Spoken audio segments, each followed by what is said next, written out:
নিজেকে সবচেয়ে যোগ্য দাবি বাইডেনের, কমলাকে ভুলে ডাকলেন ট্রাম্প আর জেলেনস্কিকে পুতিন। ন্যাটোর বিরুদ্ধে রাশিয়ার ছায়াযুদ্ধ, ইউরোপ জুড়ে বাড়ছে নাশকতা। গাজায় ইসরায়েলি হামলা চলছে, ফিলিস্তিনিদের পক্ষে হিজবুল্লাহ হুথিদের পাল্টা জবাব। আসসালামু আলাইকুম, দেখছিলেন Bangla vision world news headline.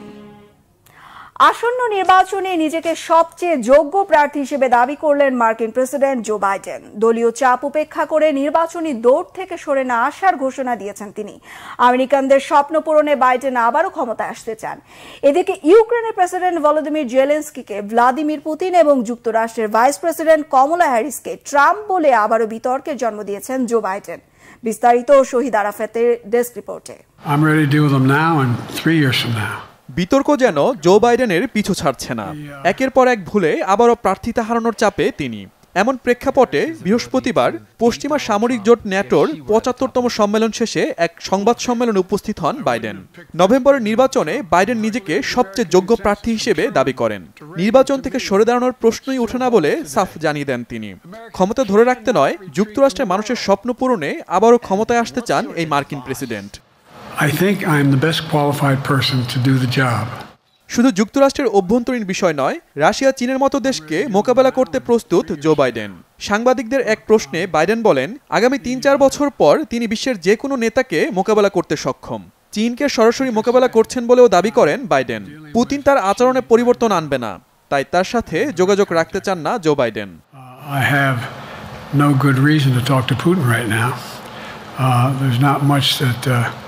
He is prepared to do in terms of accommodating any change in his behavior. বিভিন্ন মহলে বাইডেনকে নিয়ে সমালোচনা আবারও জোরালো হয়েছে। ৮১ বছর বয়সে নিজেকে সুস্থ মনে করলেও সংবাদ সম্মেলনে ভুল করে বসেন বাইডেন। ভাইস প্রেসিডেন্ট কমলা হ্যারিসকে ভুল করে ভাইস প্রেসিডেন্ট ট্রাম্প ডেকে বসেন। এমনকি এই ভুল পরে আর সংশোধন পর্যন্ত করেননি। ইউক্রেন প্রেসিডেন্টকে নিয়েও এমন ভুল করেন। ইউক্রেন প্রেসিডেন্ট ভলোদিমির জেলেনস্কির পরিবর্তে ভুল করে রাশিয়ার প্রেসিডেন্ট পুতিনের নাম বলে ফেলেন। পরে বিষয়টি শুধরে নেন মার্কিন প্রেসিডেন্ট বাইডেন। এছাড়া সংবাদ সম্মেলনে বিভিন্ন প্রশ্নের জবাব দেওয়ার সময় বাইডেন কথায় খেই হারিয়ে ফেলেন। শেষের দিকে তার কথাগুলো খুব একটা স্পষ্টভাবে বোঝাও যাচ্ছিল না। ট্রাম্পের সাথে বিতর্কে পরাজিত হওয়ার পর দল ও সমর্থকদের মধ্যে নানাভাবে সমালোচিত হয়েছেন বাইডেন। নতুন করে সংবাদ সম্মেলনে আবারও বিতর্কে জড়ালেন। এই পরিস্থিতিতে নির্বাচনে প্রার্থী হিসেবে বাইডেনের যোগ্যতা নিয়ে প্রশ্ন থেকেই গেল। Shahid Arafat, Bangla Vision news desk.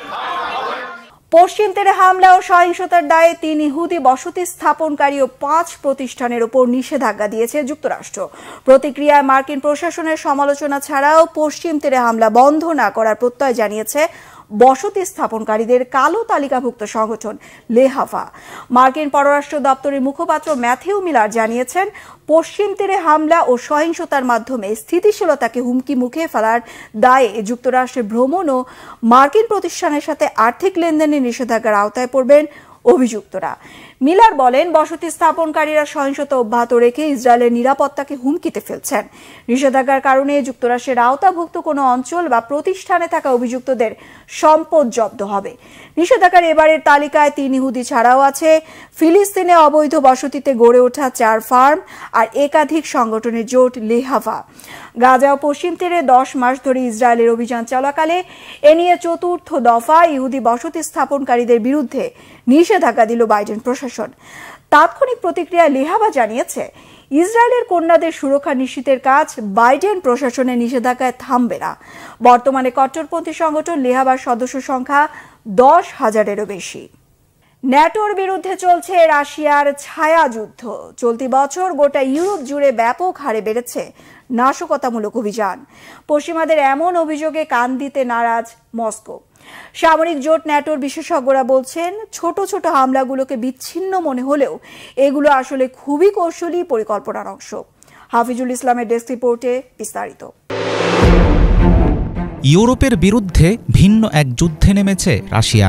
ন্যাটোর সদস্য দেশগুলো শিকার হচ্ছে নাশকতামূলক হামলার। বেছে বেছে ধ্বংস করা হচ্ছে ইউক্রেনে অস্ত্র সরবরাহে নিয়োজিত কারখানা ও গুদাম। মেরে ফেলা হচ্ছে এমন সব প্রতিষ্ঠানের শীর্ষস্থানীয় কর্মকর্তাদের। দায় এড়াতে চোরাগুপ্তা এসব হামলায় স্থানীয় ভাড়াটে লোকজনকে ব্যবহার করছে রুশ গোয়েন্দারা। পশ্চিমা সামরিক জোট নেটোর পক্ষ থেকে অনেকদিন ধরেই রাশিয়ার বিরুদ্ধে তোলা হচ্ছে ছায়াযুদ্ধের অভিযোগ। 2024 সালের শুরু থেকে উল্লেখযোগ্য হারে বেড়েছে নাশকতার পরিমাণ। নেটোর পদস্থ ব্যক্তিদের বরাত দিয়ে প্রকাশিত কয়েকটি প্রতিবেদনে এমন তথ্য জানিয়েছে আন্তর্জাতিক বার্তা সংস্থা CNN। পশ্চিমা বিরোধী লড়াইয়ের গোপন এই পদ্ধতিকে হাইব্রিড ওয়ারফেয়ার বা মিশ্র কৌশলের যুদ্ধ বলছেন বিশেষজ্ঞরা। অনেকে মনে করেন ন্যাটো কর্মকর্তাদের হত্যা ও যুদ্ধের রসদপত্র ধ্বংসের মাধ্যমে যুক্তরাষ্ট্র ও তার পশ্চিমা মিত্রদের মধ্যে ভীতি ছড়ানোর চেষ্টা চালিয়ে যাচ্ছে রাশিয়া। তবে বরাবরই এই ধরনের অভিযোগ ভিত্তিহীন বলে জোর গলায় দাবি করে আসছে মস্কো। 2022 সালে ইউক্রেনে যুদ্ধ শুরু করার পর থেকে গোটা ইউরোপে ব্যাপক হারে বৃদ্ধি পেয়েছে রুশ গোয়েন্দা নেটওয়ার্কের উপস্থিতি। গোয়েন্দা কার্যক্রম ঠেকাতে বেশ কিছু অভিযান চালায় পোল্যান্ডের নিরাপত্তা সংস্থা। এসব অপারেশনে বিভিন্ন শ্রেণীপেশার রাশিয়ান এজেন্ট ধরা পড়ায় আরও পরিষ্কার হয় রুশ স্পাই নেটওয়ার্কের বিস্তৃতি। এছাড়াও কয়েকবার গুপ্ত হত্যার হুমকিতে পড়তে হয়েছে ইউক্রেনের প্রেসিডেন্ট ভলোদিমির জেলেনস্কিকে। চলতি বছরের ফেব্রুয়ারিতে লাটভিয়ার রিগায় একটি জাদুঘরে আগুন লাগানোর চেষ্টা হয়। গত মার্চে লন্ডনে পুড়ে যায় একটি গুদাম।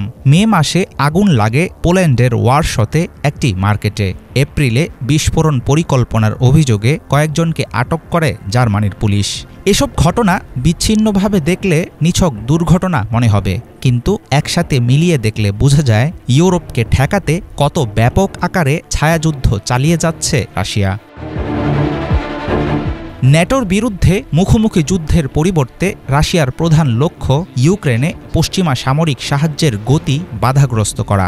রুশ গোয়েন্দাদের হাইব্রিড যুদ্ধকৌশলের বিরুদ্ধে কিভাবে কাজ করতে হবে তার কোনো স্পষ্ট পরিকল্পনা ন্যাটোর নেই। এই দুর্বলতার সুযোগ নিচ্ছে রাশিয়া। অবশ্য একতরফা অভিযোগ নিয়ে মাথা ঘামাতে নারাজ মস্কো। ক্রমবর্ধমান নাশকতার পেছনে সত্যি কারা দায়ী সেটা এখনও পরিষ্কার না। তবে চোরাগুপ্তা এসব হামলায় আগের চাইতে অনিরাপদ হয়ে উঠছে ইউরোপের জনজীবন। হাফিজুল ইসলাম, বাংলা ভিশন।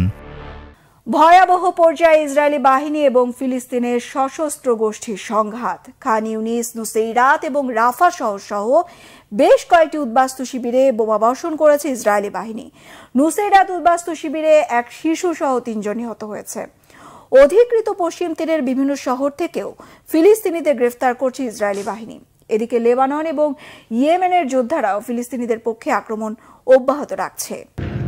খান ইউনিস, নুসেইরাত এবং রাফা শহর সহ বেশ কয়েকটি উদ্বাস্তু শিবিরে বোমা বর্ষণ করেছে ইসরায়েলি বাহিনী। বৃহস্পতিবার গাজা জুড়ে বোমা হামলায় কমপক্ষে 26 জন নিহত হয়েছেন। নুসেইরাত উদ্বাস্তু শিবিরে এক শিশু সহ কমপক্ষে 3 জন মারা যান। গত 24 ঘণ্টায় নিহত হন 50 জন, আহত হন আরও 54 জন। স্থানীয়রা বলছেন, ইসরায়েলি বাহিনী এবং ফিলিস্তিনের সশস্ত্র গোষ্ঠীর সংঘাত বর্তমানে সবচেয়ে ভয়াবহ পর্যায়ে রয়েছে। গাজার সুজাইয়াতে যৌথভাবে স্থল ও বিমান হামলা চালিয়ে বেশ কয়েকজন ফিলিস্তিনি যোদ্ধার প্রাণ নিয়েছে ইসরায়েলি বাহিনী। ইসরায়েলি সেনা প্রধান বলেন, বিভিন্ন উপায়ে ফিলিস্তিনি যোদ্ধাদের ওপর সামরিক চাপ প্রয়োগ করছে তারা। সুজাইয়া পাড়ার আবাসিক ভবনগুলোর প্রায় 85% ধ্বংসস্তূপে পরিণত হয়েছে। ধ্বংসাবশেষে অনেক মরদেহ চাপা পড়ে থাকায় উদ্ধার তৎপরতা অব্যাহত রয়েছে। যুদ্ধ শুরু হবার পর এলাকাটি থেকে প্রায় 1,20,000 বাসিন্দাকে গৃহহীন করা হয়েছে। অধিকৃত পশ্চিম তীরের তুল কারেম থেকে 2 জনকে গ্রেপ্তার করেছে ইসরায়েলি বাহিনী। বেইত উমামার শহর থেকে এক আইনজীবী ও মার্দা গ্রাম থেকে অসংখ্য যুবককে আটক করে নিয়ে যায় দখলদার বাহিনী। এছাড়া লুবান, আশরকিয়া এবং বোরকা গ্রামেও ইসরায়েলি অভিযানের খবর পাওয়া গেছে। প্রধানমন্ত্রী বেনিয়ামিন নেতানিয়াহু বলেছেন, ফিলিস্তিনের সশস্ত্র গোষ্ঠী পরাজিত না হওয়া পর্যন্ত যুদ্ধ থামার সম্ভাবনা নেই।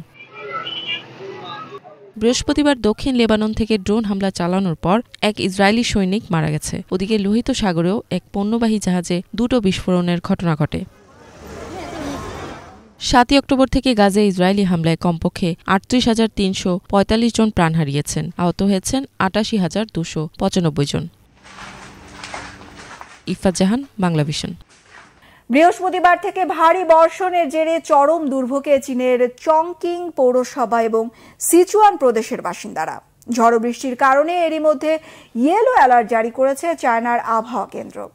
চংকিং এর বেশিরভাগ অঞ্চলের বাসিন্দাই পানিবন্দী অবস্থায়। প্রবল বৃষ্টিপাতে ভূমিধস হয়েছে সিচুয়ানের বাঝং শহরে। বৃহস্পতিবার থেকে ভারী বর্ষণের কারণে চায়নার চংকিং পৌরসভা ও সিচুয়ান প্রদেশে দুর্ভোগে পড়েছেন বাসিন্দারা। ক্ষতিগ্রস্ত হয়েছে যাতায়াতের প্রধান সড়ক। ঝড়ো বৃষ্টির কারণে ইতিমধ্যে ইয়েলো অ্যালার্ট জারি করেছে চায়নার আবহাওয়া কেন্দ্র।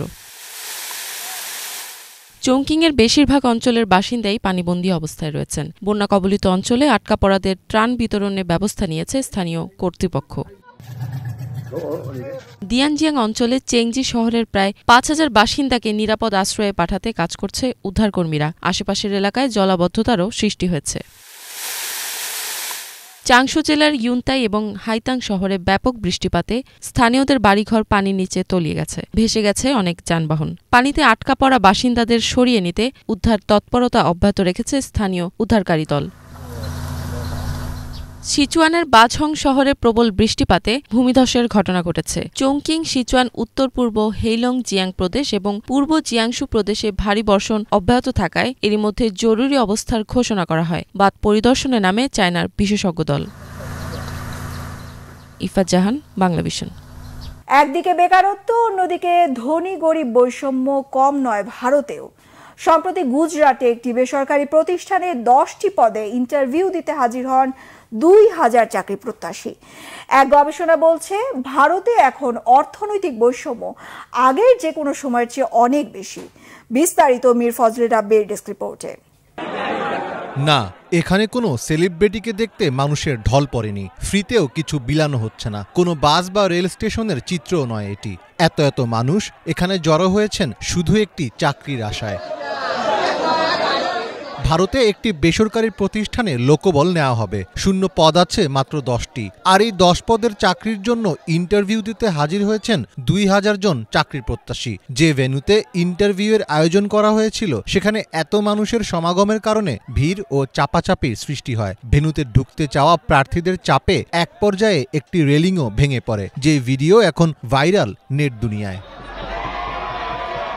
ভারতে বেকারত্বের এই নির্মম চিত্র রীতিমতো বিস্ময়ের জন্ম দিয়েছে। এই দৃশ্যই প্রমাণ করছে কতটা অসহায় দেশটির শিক্ষিত বেকারেরা। একটি চাকরির জন্য হন্য হয়ে ঘুরছে লাখ লাখ তরুণ। আর দেশটির প্রধানমন্ত্রী নরেন্দ্র মোদীর নিজ এলাকা গুজরাটেই যখন এমন ঘটনা ঘটে, তখন বাকি রাজ্যগুলোর অবস্থা সহজেই অনুমান করা যায়। বেকারত্ব, দারিদ্র্য ও দুর্নীতির অভিশাপে এখন চরম অস্বস্তিতে পুরো ভারতবাসী। অতীতের সমস্ত রেকর্ড ছাড়িয়ে সর্বোচ্চ পর্যায়ে গেছে দেশটিতে ধনী ও দরিদ্রের মধ্যে আর্থিক বৈষম্য। বিবিসির এক প্রতিবেদন বলছে ভারতের জাতীয় সম্পদের 40% রয়েছে দেশের মাত্র 1% ধন কুবেরের হাতে। আর এর চাক্ষুষ প্রমাণ দিয়ে যাচ্ছে $মিলিয়ন খরচ করা আম্বানি পরিবারের বিয়ে কাণ্ড। ঝাঁ চকচকে মুম্বাই শহর, সুউচ্চ সব দালান, প্রশস্ত সব রাস্তা। ভারতের শীর্ষ ধনীদের এই শহরেই হচ্ছে আম্বানি রাধিকার বিয়ে যজ্ঞ, যার জন্য খরচা করা হচ্ছে 1,000 কোটি টাকারও বেশি। দাওয়াত দেওয়া হচ্ছে বিশ্বের নামি দামি লোকদের, যা দেখে তাক লেগে যাচ্ছে গোটা বিশ্ব। অথচ এই একই শহরে গড়ে উঠেছে এশিয়া মহাদেশের সবচেয়ে বড় বস্তি। টিনের ছাদের ঝুপড়ি ঘরে বাস করা এসব মানুষ প্রতিনিয়ত লড়াই করছেন দুবেলা খাবারের জন্য। নিম্ন আয়ের এই লোকেদের কথা কি ভাবছেন সেসব ধনকুবেরেরা? এখানে দেখার কি আছে? তারা কি দেখাতে চাচ্ছে? ধনীরা অঢেল টাকা শুধু একটি বিয়েতেই খরচ করেছে, আর এদিকে আমাদের খাওয়ার মতো টাকা জোগাড় করতে হিমশিম খেতে হচ্ছে। আমাদের কথাও তাদের একটু চিন্তা করা উচিত। সম্প্রতি এক গবেষণায় দেখা গেছে ভারতের অর্থনৈতিক বৈষম্য এখন যে পর্যায়ে গিয়েছে তা ব্রিটিশ শাসনের বৈষম্যকেও ছাড়িয়ে গেছে। Income and wealth equality in India, the rise of the billionaires শীর্ষক ওই গবেষণার প্রতিবেদনে বলা হয়েছে ভারতে এখন যে কোনো সময়ের চেয়ে সবচেয়ে বেশি অর্থনৈতিক অসমতা বিরাজ করছে। আন্তর্জাতিক শ্রম সংস্থা ILOর প্রতিবেদন বলছে ভারতে স্নাতক পাশ করা তরুণদের প্রায় 30%ই বেকারত্বের গ্লানি বয়ে বেড়াচ্ছেন, অথচ যারা পড়তে বা লিখতে পারেন না তাদের মধ্যে বেকারত্বের হার মাত্র 3.4%। এছাড়া শিক্ষিত নারীদের মধ্যে 76%ই বেকার থাকছেন। গ্রামীণ অঞ্চলে প্রকৃত দারিদ্র্যসীমা হল দৈনিক 33 রুপি আয়, কিন্তু শহরে একজন মানুষের দৈনন্দিন মৌলিক চাহিদা পূরণে অন্তত 88 রুপি প্রয়োজন। তাই লাখ লাখ ভারতীয় ফিরে যাচ্ছেন গ্রামের কৃষিভিত্তিক কাজে। মীর ফজলে রাব্বি, বাংলা ভিশন। এই ছিল আজকের মতো, সাথে থাকায় ধন্যবাদ সবাইকে।